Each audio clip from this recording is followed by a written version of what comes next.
All right. So now we're going to talk about the barbell snatch. Now the barbell snatch, yeah, actually I want to look at this first. So the barbell snatch is the movement that I try to spend the most amount of time on in the on-ramp session. I don't try to speed through the other stuff, but I always keep in the back of my mind that I would like the majority of class to be spent learning this, because this is historically what gives the people the most trouble. You can tell them right out of the gate, we're starting today with one of the hardest movements you're going to learn here. We're getting the hard stuff out of the way, because there's so many steps, there's so many little nuances to it. So give them the grace to like feel frustrated, take lots of breaks, and just knowing that it takes kind of a long time. So with our barbell snatch here, we have, you can choose to take them through the description of this or not. I find all this is very situational depending on the experience the person has. If the person has like kind of heard of the snatches before, but not so much, you can probably take them into more of the terminology. If this is, again, like brand new, they've never been in a gym, then I wouldn't worry too much about teaching them all the words that go with with the positions. Also, if they pick it up really fast and they're like progressing really well and they're doing an awesome job, then absolutely teach them all the terminology, because if it seems like they can absorb it, then go for it. But because it is so complicated and because there's so many things we're going to look at, sometimes the terminology is just overwhelming. So that's up to you to decide. Now, as far as the positions here, you should have some kind of basic understanding of this at this point already, but we've got 3 starting positions and 2 receiving positions. Your starting positions could be starting from your hip, from your knee, or from the mid-shin, and the terms to go with those are the high hang, the hang, and the floor, and we're going to talk about those more in a second. The 2 catching positions that you can possibly teach them are the power and the squat. Typically in on-ramp, we only get through the power. I think I've only gone through a squat snatch maybe once in all of the on-ramps that I've coached because the person was very advanced and was able to absorb the information. But for all intents and purposes, just keep it to the power for on-ramp. That's all they need to worry about. I will also typically show a video, which I don't know if I have queued up here, but you can just open YouTube. I go power, snatch. It's probably gonna like already have it ready here because I show it so much. You can give them, again, this is kind of an optional step, but you can show them this video if you want to. It's just a nice repetitive visual of what the movement's gonna look like. All of this coaching that's gonna be written here, you're about to teach them anyway, so they don't need to read it. They can just focus on the demonstration. But I like it because it shows it from multiple angles and it just kind of gets their brain ready to absorb what it is they're about to be learning. Because you can see there's many different techniques, lots of steps, and it's usually a little bit clunky when they first learn it. So that's a good resource as well that you can use if you like. And if I may add to that, so that video we can link. Oh, right, it actually might already be in here. So on day 1, if we scroll down, we have the video linked right here. We can simply click on this link to prompt that video. So you are looking for it under session number 1, under the snatch prep. The video is linked there. All right. Nice. Back to it. All right, so let me just pull this one back here. Okay, so now comes the teaching part. This is the fun part. So I always do the entire thing with the stick first, and then we go to the barbell. Now, the stick is harder than the barbell because there's no momentum here. There's no feedback whatsoever.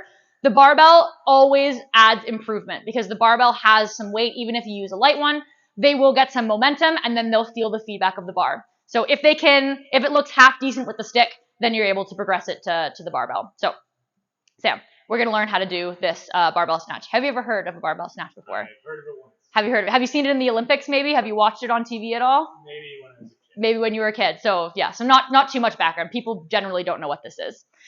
First thing we're going to learn is the hands, and then we're going to learn the feet, and then we're going to put it together. So for the hands, we're going to go wide out to the sides. Now, you want the bar to be sitting in your hip crease. If you were going to bend over, it's sitting right in that pocket of your hip. Now you're going to grab onto that bar for me. Feet are going to be right underneath your hips. You're going to stand nice and tall, and we're going to begin with the first part, which is an upright row. Elbows are going to go high, knuckles are pointing down. We really want to try to keep the bar close to your body. That's going to be the theme of all of our lifts, is keeping the bar as close to your body as you can. Now, after that pull comes the turnover, and you're going to pull the bar through, and you're going to punch it out to the top. And the spot where you finish is actually the same as your overhead squat. So let's try that again. It's an upright row, turn over, and punch your head through. And you can have a look at their positioning as they do this. Sam's got a perfect position here. That bar is again sitting over the crown of your head, the same place I talked about with that overhead squat. We don't want it forward in front of your eyes or way, way back if they're maybe hypermobile. We want to keep it over the crown of their head. So that's the arms. Now we're going to learn the feet. You can put the stick to the side for a second. Now for the feet, you're going to start with your feet right under your hips with your toes pointed forward. Very good. Sitting super tall, you're going to dip to get ready. This is your ready position. Then you're going to jump.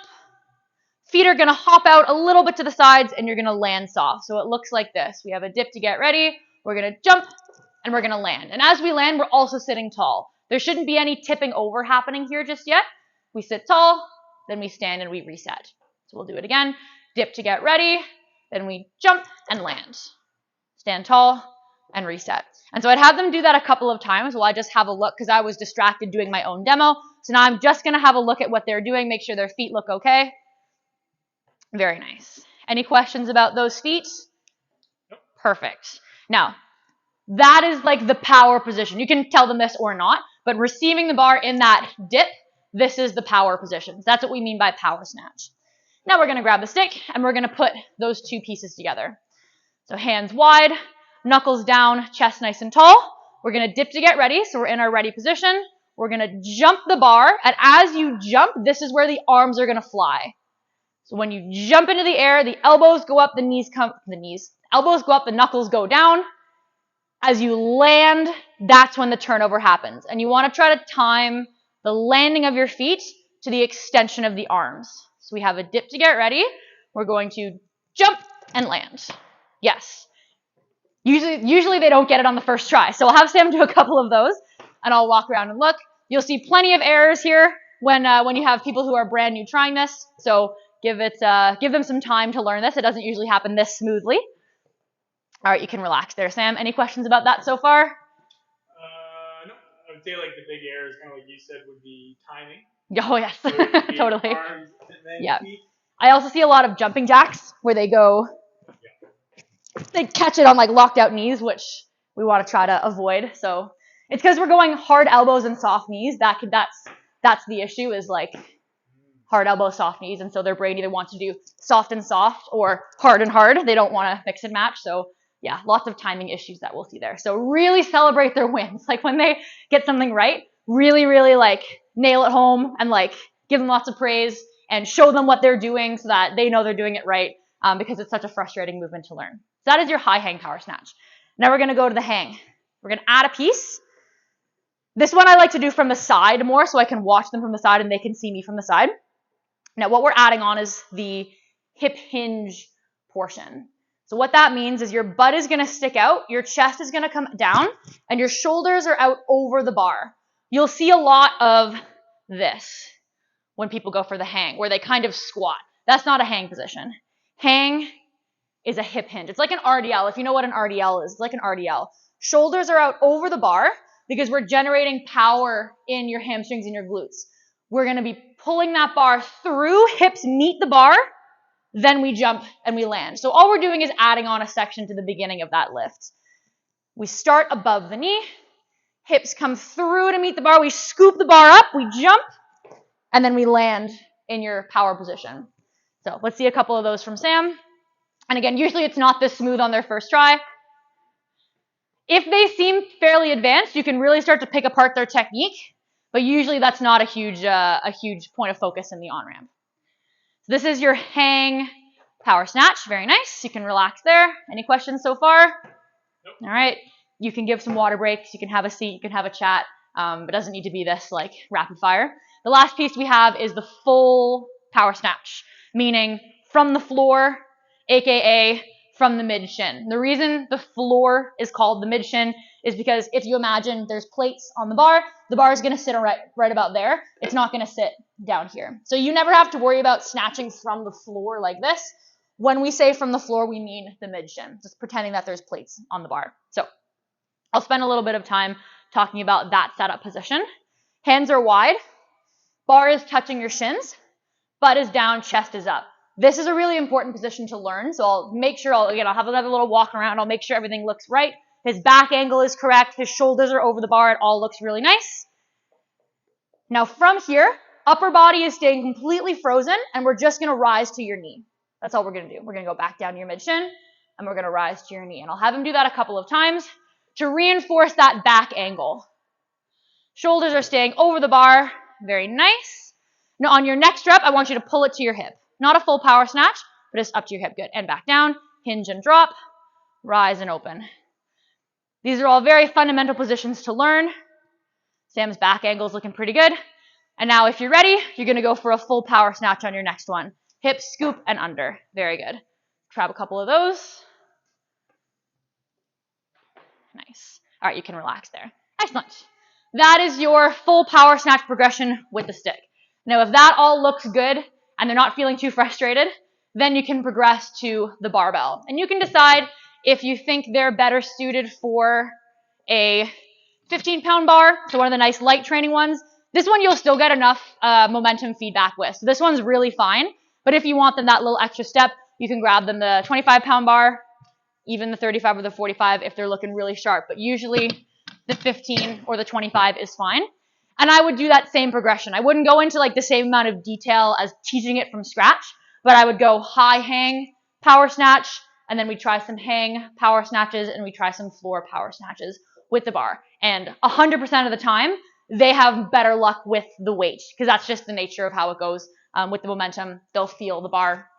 And yeah, that's kind of... Should we quickly talk about bailing? Oh yes, we should talk about bailing. So, bailing is an important thing to know about for class. You don't really need it for on-ramp, but it's an important thing to have kind of in your toolbox as an athlete. Now, bailing the bar is simply like dropping the bar when you lose your positioning. So a lot of the time, when people are snatching for the first time, they'll notice they have very tight shoulders. It can get frustrating for that reason as well. If they're just very restricted in general overhead, and theirs isn't looking like yours, so they're, kind of getting frustrated about it.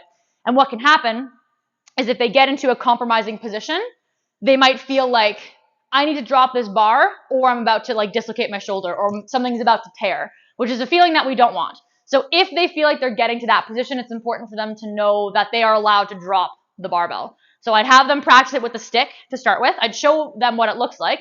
It just means when the bar is overhead and they lose control of it, they can drop it and kind of step through. Now with weight, it's obviously much scarier than it is with the stick.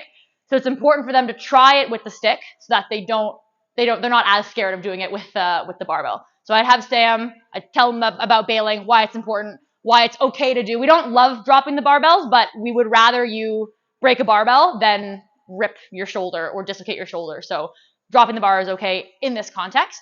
So I'd have Sam practice, like pretend you're losing a snatch to the back like crazy, it's super heavy, and then drop it and step through. And that stepping through part is very important as well. If you've got heavy weight, you don't want it to land on your stuck out butt. If it hits your butt or if it hits your back, not so good. Even if it's light, it's not great to hit there. So when you drop the bar, make sure they're stepping away as well so that it falls to the back. Would you have them try it with a barbell as well, or just with the stick for? Okay, okay, cool. Just with the stick, yeah. We want to avoid dropping the empty barbells, if ever. But in an emergency situation, then it's okay. Common with the plates on the bar. Once people are like trying to max their snatches, you'll see more people kind of throwing it to the back, which is totally fine. Yeah. Good.